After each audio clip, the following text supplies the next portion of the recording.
Good afternoon, everyone. Today I'm going to be going over topic 5, DQ1 with you guys.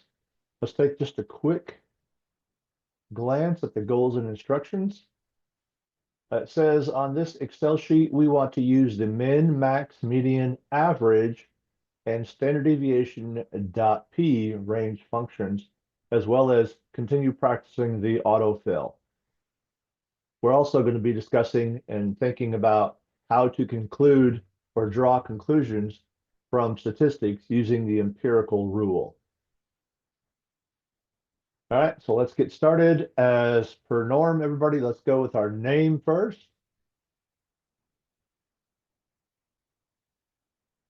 All right, once we have typed in our name, the cells in columns D and E will populate for us. Awesome.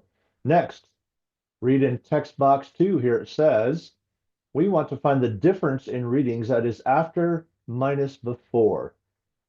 Okay, so in column F, we want to do the formula equals after minus before. Remember from previous times, everybody, we can just click on the cell, right? Column E is the after, so just click on it. Remember, it's after minus before. Okay, so what would I do next? Right? Minus function. And now click on D4 and you have it. And as always, everybody, our cell here turns gray with the green number. Now I need to complete that formula by filling in column F. Everybody, how can I do that? You guys remember, I can drag, I can copy, I can paste. All right, however you want to do it. Watch my mouse, watch it change. Whoop, boom, there it goes, right? I just filled in all of column F with a double click. All right, so scroll on down, check it out. Is it actually true? Yep, there it is. It's true. It's all filled in. All right, fantastic. Next, they told us before we want to use the average function. So equals average. All right, our greatest challenge here is typing. All right. And remember, as before, also, I can highlight the cells in column D, which is D4, down to whatever it is, or I can type in D:D, and this will pick up only the numerical values in column D. All right. The median, exactly the same thing, equals median.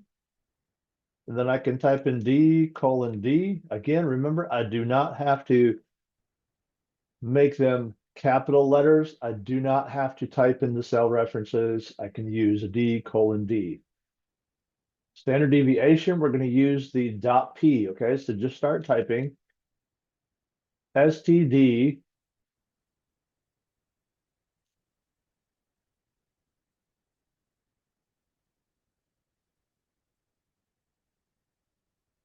remember the equal sign, right? Equals ST. There it is. Everybody see it started pulling up. All right. And again, what do I want? D:D. Again, I do not have to capitalize that. Now, everybody, how do we find the range in a set of data? You help me. All right. I'll give you just a sec. Yes, you're right. You said we want the max minus the min. Fantastic. So equals max. Whoops. Don't leave any spaces in there. Max D:D. The max minus the min. All right, and there we go. All right, now listen carefully. I'm just going to say it one time between you and me, everybody. If you want to fill in the after and the improvement in column J and K, all you have to do is copy the formulas that I just typed in. You could actually copy all four of them at one time and drag them to the right, and it will automatically shift from D to E to F, and your work would be all done. Okay, that's only for those of you who listen and actually watch the video. All right, good. Next, percentiles. All right, equals percentile. Now we have a couple of options here. For this particular assignment, it doesn't matter which one I use. I'll choose the first one. We want to find the percentiles of our improvement data that is in column F.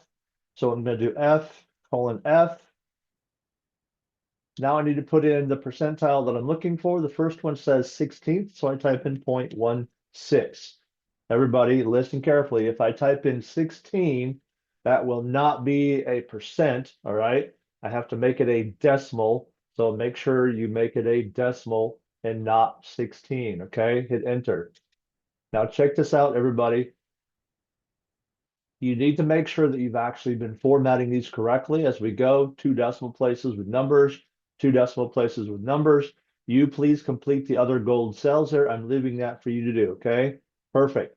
All right, next, we want to count. Here it says the number of wells that improved. It says approximately 68% of the data will fall in between the lower bound of the mean and the upper bound. Okay, so we want to find out what is 68% of the number of wells in column F. All right, now you say there's 117 wells in column F. It says so right there in cell J28. You are correct, it does.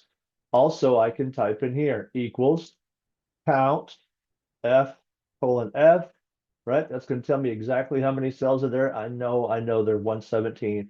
I'm showing you how to use a function to count them, right? All right. Then times 0.68, 68% of the count in column F. Hit enter. All right. Next, you need to choose one of these. Is it increase, decrease, or inconclusive? Remember, the cell will change correctly when you have made the right decision. So do not leave that blank. Do not leave it wrong. You have 3 choices. You have a 33% chance of getting it right on the first time, and even much higher with an intelligent choice. Okay. Next, the lower bound. It says right here, the lower bound of the mean minus 1 times the standard deviation in the upper bound. Okay, so right here, I need to type in the lower bound of the mean, and it says it is the mean, so equals the mean. I'm looking at the improvement. The mean is right here in K9. The mean minus 1 times the standard deviation. So mean minus the standard deviation. So mean minus, just hit the minus symbol, right? Minus the standard deviation. And there you go. Now, my cell didn't change because I didn't have the data in column K. I'm waiting on you to do that, okay? So you complete the table. This will change into the correct value. Remember, what did I do? I typed in equals the mean minus the standard deviation from the improvement in column K. The upper bound is going to be the mean plus the standard deviation from column K. Okay, now again, I did not complete all the cells, but do not leave any of the cells blank. Make sure you've completed them. I've given you guys enough to go with, so I appreciate your effort. Take care, everybody, and I will see you in the forums. Bye.